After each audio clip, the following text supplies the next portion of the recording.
السلام علیکم ورحمۃ اللہ وبرکاتہ۔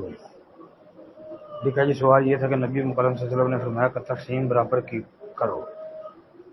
ٹھیک ہے، اعدلوا بین اولادکم، یہ تو حدیث موجود ہے۔ وہ یہ ہے کہ جو جائیداد جب بندہ اپنی اولاد کے اندر تقسیم کرتا ہے زندگی میں، یعنی جس کو ہبہ کہتے ہیں، تو وہ برابر برابر ہونا چاہیے نا، بیٹوں اور بیٹیوں میں۔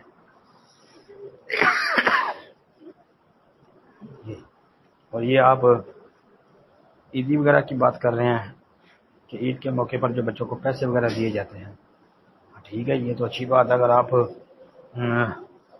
اسی کے مطابق سب کو برابر دیں تو ٹھیک ہے، اور اگر آپ اس میں چھوٹے بڑے کو یا فرق کریں گے تو انشاءاللہ میرے خیال میں اس میں کوئی ایسی تنگی والی بات نہیں ہے، یہ اور وہ اور چیز ہے۔